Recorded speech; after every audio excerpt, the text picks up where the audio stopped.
నమస్తే. ఏప్రిల్ నెలలో కుంభరాశి వారందరికీ కూడా ఏ రకంగా, ఏ విధంగా ఎంతో చక్కగా, ఆనందంగా, ఆహ్లాదంగా ఉండబోతుందో తెలుసుకుందామా మరి? గ్రహచార రీత్యా కుంభరాశి వారందరికీ నేను ఇచ్చే మోటివేషనల్ టిప్ ఏంటంటే, take care of your emotions అండి. Victory will be yours. అది ఏ రకమైన ఎమోషన్ అయినా అవనివ్వండి. Take care of all your emotions and victory is ultimately yours. మన మానసిక పరిస్థితుల్ని కనుక మనం అదుపులో కనుక పెట్టుకోగలిగినట్లయితే విజయం మనదే అనేది మీకు మోటివేషనల్ టిప్. మీ రాశి లార్డ్ వచ్చేసి మార్చి 29న మీనంలోకి వెళ్ళిపోతున్నారు. అంటే మీకు ధనస్థానంలోకి వెళ్ళిపోతున్నారు. అయితే ఇక్కడ మీకు రాహు భగవానుడితో కలిసి శుక్ర బుధ రవితో కలిసి ఇక్కడ ధనస్థానంలో ఉంటారు.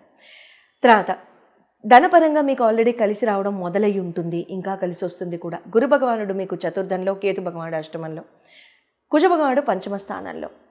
హెల్త్ పరంగా కనుక చూసుకున్నట్లయితే మీకు ఇక్కడ ఏళ్ళనాటి శని యొక్క 3వ చరణం, అంటే ఆఖరి చరణం ఏళ్ళనాటి శని ప్రారంభం అయిపోతుంది మార్చి 29. మార్పులు వస్తాయండి, ఖచ్చితంగా మార్పులు వస్తాయి. జీవితంలో మూవ్మెంట్లో మార్పులు వస్తాయి, ప్రొఫెషనల్గా మార్పులు వస్తాయి, పర్సనల్గా మార్పులు వస్తాయి, రకరకాల మార్పులు వస్తాయి, కుటుంబపరంగా మార్పులు వస్తాయి, తల్లిదండ్రి ఆరోగ్యరీత్యా కూడా మార్పులు వస్తూ ఉంటాయి. తల్లిదండ్రి జాగ్రత్త, వాళ్ళ ఆరోగ్యాల జాగ్రత్త, అవసరం అయినా కూడా అవసరం లేకపోయినా కూడా వాళ్ళని ఒకసారి కాస్త 3 నెలలకు ఒకసారి, 6 నెలలకు ఒకసారి కాస్త బాగున్నారా, బాగాలేదా, ఏమన్నా నొప్ప తీప ఏదైనా అడిగి వాళ్ళకి కాస్త మెడికల్ చెకప్లు చేయించడం లాంటివి చేయించండి. చేయించరు అని కాదు, ఒక్కొక్కసారి టైం లైన్ మర్చిపోతూ ఉంటాం మన పనుల్లో పడి. ఓకే, ఆ రకంగా చేసుకోకుండా కాస్త జాగ్రత్తగా వ్యవహరించండి, మంచి జరుగుతూ ఉంటుంది. ప్రొఫెషనల్గా కూడా కాస్త మార్పులు వస్తాయండి. సడన్గా డిపార్ట్మెంట్లు చేంజ్ అవ్వడం, వీటిని మొలాన ప్రొఫెషనల్ పరంగా నేను ఇక్కడ ఎందుకు చెప్తున్నాను హెల్త్లో అంటే, దాని మొలాన రిలేటెడ్ స్ట్రెస్, యాంగ్జైటీ, డిప్రెషన్లకి గురవ్వద్దు. హఠాత్తుగా డిపార్ట్మెంట్ మార్చడం, హఠాత్తుగా టీంని మార్చడం, హఠాత్తుగా ఇంకేంటో పదవి ఇవ్వడం, అసలు అక్కడ పదవి లేకుండా, అక్కడ టీం లేకుండా పదవిని ఇచ్చేయడం, ఇండివిజువల్ కాంట్రిబ్యూటర్ నుంచి ఇంకెక్కడికో పడేయడం, ఆ టీం నుంచి ఇండివిజువల్ కాంట్రిబ్యూటర్ రోల్కి పడేయడం, అర్థం కాదు ఇది నీ మంచికి అని చెప్పడం, అది ఏ మంచికి అనే క్లారిటీ లేకపోవడం, ఇలాంటివి వింతగా జరుగుతూ ఉంటాయి. వచ్చిన రోల్ని తీసుకుని ముందుకు వెళ్ళండి. If you have plans of changing your job, ఆ జాబ్లో రానున్న 3 సంవత్సరాలు మనం నిలదొక్కుకోగలమా అనుకుని మాత్రమే వెళ్ళండి తప్ప, రానున్న 3 సంవత్సరాలు అక్కడ నిలదొక్కోలేము అనుకుంటే అప్పుడు ఆ ఉద్యోగం జోలికి వెళ్ళబోకండి. ఎందుకు? మధ్యలో ఆ జాబ్లో కనుక మీకు విసుగెత్తితే స్ట్రెస్, యాంగ్జైటీకి లోనయ్యి మీరు ఉద్యోగం మానేసి ఉద్యోగం రాక ఇటువంటి ఆస్కారాలు ఉంటూ ఉంటాయి. సో కాబట్టి హెల్త్ పరంగా స్ట్రెస్ అండ్ యాంగ్జైటీ విషయంలో కాస్త జాగ్రత్త అండి. కాళ్ళు, shoulder blades, cough muscle pains ఇటువంటివి కూడా చాలా వరకు తగ్గిపోతాయి. ఇబ్బంది అంటూ ఏం లేదు. గత 2 సంవత్సరాలుగా ఉన్న బాడీ పెయిన్స్ ప్రాబ్లమ్స్ కూడా తగ్గుతాయండి. ఎడ్యుకేషన్ పరంగా కనుక, విద్యా పరంగా చూసుకున్నట్లయితే పంచమ లార్డ్ని బుధ భగవానుడు చూస్తే ఆయన 2వ స్థానంలోనే ఉన్నారు కాబట్టి మంచిదే. ఇక్కడ బుధ భగవానుడు కూడా చాలా మంచి ఫోకస్ ఇవ్వడము, కాస్త విద్యాబుద్ధులు ఎవరికైనా చెప్పడము, శ్రద్ధగా స్కిల్స్ మనం ఏమైనా నేర్చుకోవడం, కొత్తగా ఏదైనా షేర్ చేయడం, నేర్చుకోవడం, ఇలాంటివి కొత్త ఇంటెలెక్చువల్ ఐడియాస్ రావడం లాంటివి జరుగుతాయి. అవి చక్కగా మీరు ముందుకి తీసుకెళ్ళొచ్చు. ఎగ్జామ్స్ ఇక్కడ ఎవరైనా రాస్తుంటే కనుక చాలా చక్కగా ప్రిపేర్ అయ్యి రాయండి, శుభంగా ఉంటుంది. లవ్ లైఫ్ కనుక చూసుకున్నట్లయితే పంచమ లార్డ్ చూస్తాం కాబట్టి మీకు ఇక్కడ ఆయన మీకు కుంభానికి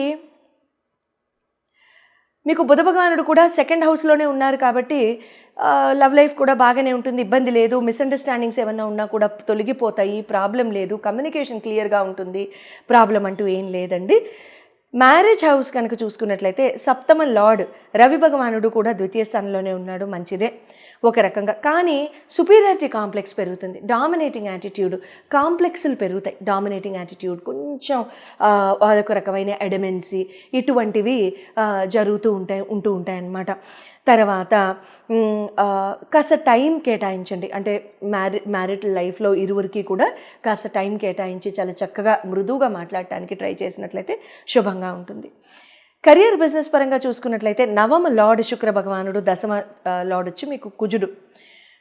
శుక్రుడు కూడా మీకు 2వ స్థానంలోనే ఇరువురు ప్లానెట్స్తో కలిసి ఉన్నారు కాబట్టి ఫార్చ్యూన్ కూడా ఒక రకంగా బాగుంటుంది, ఇబ్బంది లేదు. చాలా ఆహ్లాదకరమైన వాతావరణం, ఆనందకరంగా గడిచిపోతుంది ఏప్రిల్ అంతా. కొత్త డీల్స్ వినడము, కొత్త ఆపర్చునిటీస్ రావడము, ఉద్యోగపరంగా బాగుంటాయి. మీ ఆడవాళ్ళు మీనంలో ఉంటే మగవాళ్ళ పరంగా, మగవాళ్ళు మీనంలో ఉంటే ఆడవాళ్ళ పరంగా వాళ్ళ వృత్తిరీత్యా గుడ్ న్యూస్లు రావడం, చాలా శుభంగా ఉంటుందన్నమాట. ప్లాన్స్ కూడా బాగుంటాయి. కానీ పార్ట్నర్షిప్స్ జోలికి వెళ్ళొద్దు, కాంట్రాక్ట్స్ చేసుకోవద్దు, డీల్స్ చేసుకోవద్దు. ఒక రకంగా చెప్పాలి అని అంటే మీరు మే 15 దాకా ఆగండి. మే 15, మే 18, ఇంచుమించు మే 31 వరకు ఆగితే ఒక రకంగా మంచిది. అప్పుడు మీరు పార్ట్నర్షిప్స్ జోలికి కూడా మీ కుండల్ని, జన్మ కుండల్ని చూసుకుని చూపించుకుని మీ గ్రహస్థితిని బట్టి అప్పుడు మీకు మారే దశలు, అంతర్దశలు, ప్రత్యంతశలను బట్టి దాన్ని బట్టి చెప్తాను. ఆ రకంగా మీరు చేసుకొని ముందుకు వెళ్ళొచ్చు.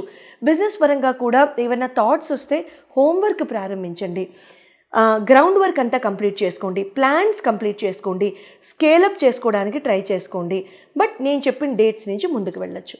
రెమెడీ పరంగా కనుక చూసుకున్నట్లయితే గురు భగవానుడి యొక్క నవగ్రహ మంత్రం ఖచ్చితంగా చేసుకోండి, శుభంగా ఉంటుంది. తర్వాత అరటి చెట్టుకి గురువారం ప్రదక్షిణాలు, ఒక 9 ప్రదక్షిణాలు చేయండి. పుట్నాల పప్పు అంటారు కదా, రోస్టెడ్ చనాదాలు అంటారు. ఆ రోస్టెడ్ చనాదాలు కొంచెం బెల్లంతో కలిపి అరటి చెట్టు దగ్గర తమలపాకులో ఉంచి నివేదన చేసి మొక్కుకుని రండి, శుభంగా ఉంటుంది. ఎప్పటి వరకు చేయాలి? కనీసం మే 21 వరకు, ఎన్ని గురువారాలు వస్తే అన్ని గురువారాలు. శుభం.